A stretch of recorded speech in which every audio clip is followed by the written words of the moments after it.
దేవునికి మహిమ కలుగును గాక. ప్రిలారా, మీ ఉదయకాల సమయంలో ప్రభునామమున మీ అందరికీ వందనములు తెలియజేస్తున్నాను. దేవుని వాక్యము ధ్యానిందాము.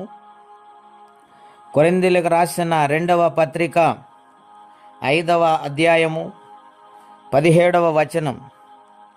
కాగా ఎవడైనను క్రీస్తునందున్న ఎడల వాడు నూతన సృష్టి, పాతవి గతించెను, ఇదిగో క్రొత్తవాయను.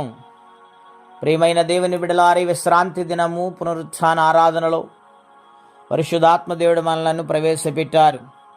ఈ ఉదయకాలం మనతో మాట్లాడుచు ఉన్నారు. ఆనాడు కొరింథీ సంఘానికి అపోస్తలుడైన పౌలు ఉత్తరాన్ని వ్రాస్తూ ఆయన అంటూ ఉన్నాడు, ఎవడైనను క్రీస్తునందున్నడలా వాడి నూతన సృష్టి. అవును, తన పాత జీవితానికి స్వస్థత చెప్పి, పాపపు బ్రతుకుకు స్వస్థ చెప్పి, మారు మనసు పొంది నూతన జీవితము కలిగి జీవిస్తాడు ఆయన యందు ఉంటే. గనుక దేవుని యందు ఉన్న మారుగా ఉండాలని, ఈ లోకము నుండి, పాపము నుండి, శాపము నుండి విడుదల పొందాలని ఈ మాటలు ఆయన వ్రాస్తూ ఉన్నారు. నూతన సృష్టిగా జీవితం మార్చబడుతూ ఉంది. నూతన కార్యాలు తన జీవితంలో జరిగితే నూతన మనస్సు తనకు అనుగ్రహించబడుతుంది. గనుక దేవుని యందు ఉంటే ఈ కార్యాలు జరుగుతాయని పౌలు గారు మాట్లాడుతూ ఉన్నారు. ప్రియులరా, పాతవి గతించును. అవును, పాత స్వభావము గతించిపోతుంది. పాపపు మాటలు గతించిపోతాయి. పాపపు ఆకర్షణ విడుదల పొందుతారు. గనుక అవి గతించిపోవును అని రాయబడింది. ప్రియులారా, మూడవదిగా మనం చూస్తే, ఇదిగో క్రొత్తవాయను. సమస్తము దేవుని వలనైనవి. ఆయన మనలను క్రీస్తు ద్వారా తనతో సమాధానపరుచుకొని ఆ సమాధానపరుచు పరిసరికి మాకు అనుగ్రహించెను. హల్లెలూయా.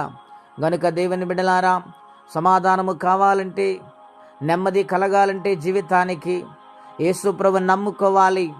ఎందుకే ఆయన నమ్ముకోవాలి అని ఆలోచన చేస్తే, ప్రియులారా, సర్వమానవాళి కోసము 2024వ సంవత్సరములో ఆయన భూలోకానికి ఉద్భవించి సమస్త మానవాళి కోసము ఆయన యజ్ఞ పశువుగా బలైపోయారు. ఆయన రక్తము పాపము, శాపము నుండి మానవునికి విడుదలిచ్చింది. గనుక క్రీస్తు రక్తములో కడగబడితే నెమ్మది, క్రీస్తు రక్తములో కడగబడితే సమాధానము. గనుక నూతన సృష్టిగా మారాలి, నూతన జీవితాన్ని అనుభవించాలి, దేవుని రాజ్యానికి వారసులుగా మారాలి. అటువంటి దేవుని ప్రతి ఒక్కరు పొందుకోవాలని కోరుకుంటూ ఈ మాటలు నేను ముగిస్తూ ఉన్నాను. ప్రార్థన. పరిశుద్ధుడైన తండ్రి, ఘనమైన మీ నామం కొరకై స్తోత్రం చెల్లిస్తూ ఉన్నాము.